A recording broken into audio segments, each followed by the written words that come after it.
अस्सलामुअलैकुम दोस्तों, मैं मोहम्मद फैज़ रज़ा। उम्मीद करता हूँ कि आप सब लोग खैरियत से होंगे। तो देखिए दोस्तों, आज हम बात करने वाले हैं अपने देश हिंदुस्तान के मुताल्लिक़ से कुछ बातें मैं आपके हवाले करता हूँ। ज़रा गौर दीजिएगा और मेरा साथ दीजिएगा।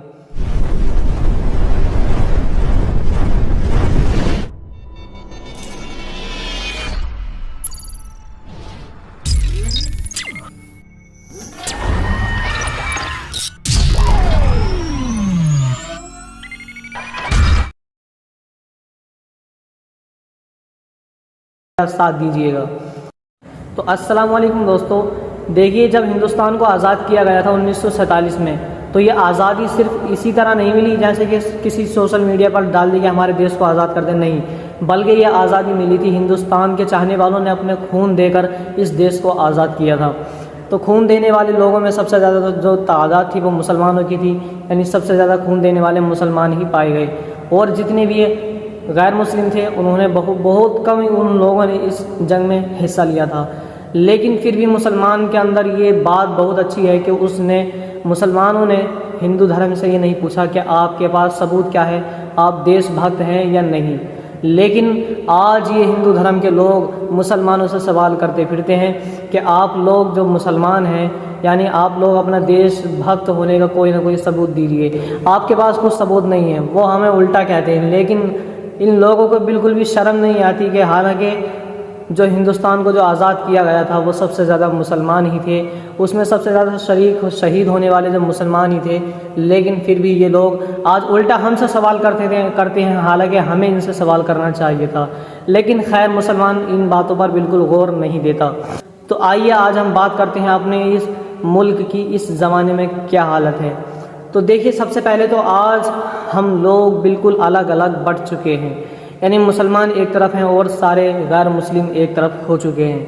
इसलिए कि जब भी कोई ना कोई कानून लागू होता है तो वो मुसलमानों के ख़िलाफ़ ही होता है। मुसलमान हमेशा उसमें पकड़ा जाता है, मुसलमान उसमें हमेशा मारा जाता है। तो जब भी कोई ना कोई कानून लागू होता है तो वो मुसलमानों के ख़िलाफ़ ही होता है, हमेशा मुसलमान उसमें मारा जाता है। क्यों? इसलिए कि अगर मुसलमान अपनी शिकायत लेकर किसी पुलिस कांस्टेबल के पास भी पहुंचता है या हेड कांस्टेबल के पास पहुंचता है तो उसकी बात को वहीं पर रद्द कर दिया जाता है, वहीं पर उसकी बात को दबाने की कोशिश की जाती है। लेकिन मुसलमान इतना ताकतवर होने के बावजूद भी कुछ नहीं कर सकता, इसलिए कि मुसलमान से ऊपर जितनी भी head constable SP DM CB जो भी हैं, तमाम यहाँ पर गैर मुस्लिम हैं। और गैर मुस्लिम ये मुसलमानों के बिल्कुल बरखिलाफ़ रहते हैं। इस वक्त मुसलमानों को अलग अलग कर दिया गया है, लेकिन खैर मुसलमान फिर भी खामोश है। इसलिए कि मुसलमान के अंदर ये बहुत अच्छी बात है कि मुसलमान एहसान तो कर देता है लेकिन उसका एहसान नहीं जताता। अब बात आती है, अगर मुसलमान अपनी बातों को अगर सोशल मीडिया पर अपलोड करे, अगर मुसलमान अपनी तमाम परेशानियों को सोशल मीडिया पर अपलोड करने लगे तो उसकी वीडियो को वहीं पर रोक दिया जाता है, उसके अकाउंट्स को वहीं पर सस्पेंड कर दिया जाता है। इसी तरह हुआ भी हमारे एक साथी, हमारे एक भाई मोहम्मद साजिद रिएक्ट, जो औरंगाबाद से रहने वाले हैं, उन्होंने मुसलमानों के आवाज़ को बुलंद किया था, उन्होंने गैर मुस्लिमों के ख़िलाफ़ आवाज़ को बुलंद किया था, लेकिन फिर भी उनके अकाउंट को सस्पेंड कर दिया गया। तकरीबन 1.5 मिलियन उनके फॉलोअर्स थे, फिर भी उनके अकाउंट को सस्पेंड कर दिया गया। और भी बहुत सारे अकाउंट्स हैं कि जिनको रिपोर्टें मार कर उनके अकाउंट्स को सस्पेंड कर दिया गया, यानी कि मुसलमान की आवाज़ को कहीं बाहर तक नहीं जाने दे रहे हैं। और रही बात मीडिया की, तो मीडिया, ये आजकल की मीडिया बिल्कुल सच बोलना छोड़ चुकी है।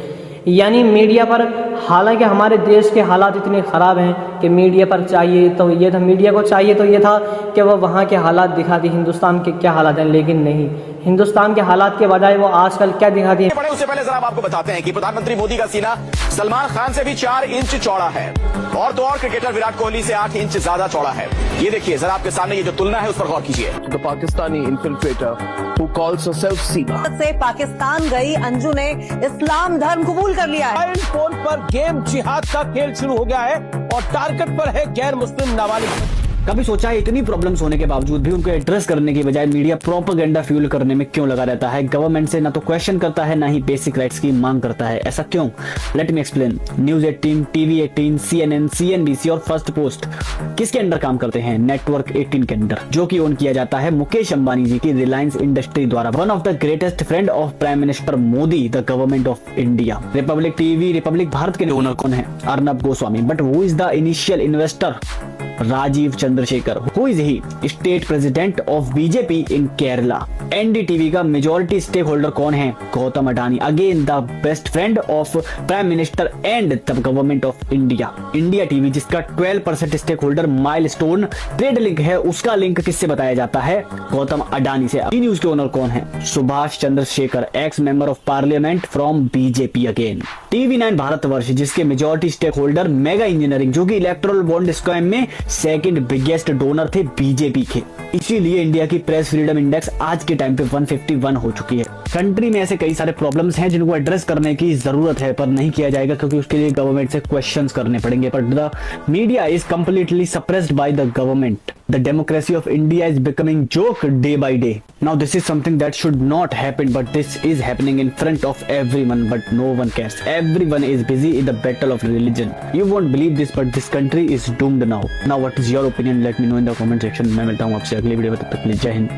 तो दोस्तों, आपने इस वीडियो से बिल्कुल सही तरीके से अंदाज़ा लगा भी लिया होगा कि आजकल की जो मीडिया है वो किसके तहत काम करती है। वो मुकेश अंबानी के, और मुकेश अंबानी ये दोस्त हैं प्राइम मिनिस्टर के, और प्राइम मिनिस्टर की बातें ही इनके मीडिया पर लाई जाती हैं, ना कि किसी मुस्लिम। चाहिए तो ये था कि सोशल मीडिया पर जो मीडिया की अलग प्लेटफॉर्म्स हैं, यानी न्यूज़ चैनल हैं जितने भी, इन तमाम जो जहाँ भी जुल्म हो रहे हैं वहाँ की वीडियो को दिखाते, लेकिन नहीं, ये लोग ऐसी चीज़ें दिखाकर मुसलमान को, और जितने भी मुसलमान जो इन चीज़ों से जिनको इन बातों की खबर नहीं है, उनको और अलग कर देते हैं।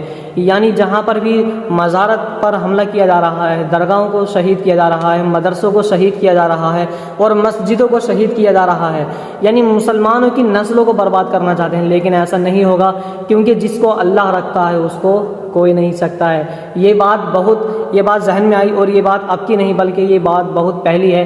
तो देखिए दोस्तों, मुसलमान को नहीं मिटाया जा सकता, और मुसलमान अगर चाहे तो एक तादाद में इकट्ठा होकर कुछ भी कर सकता है।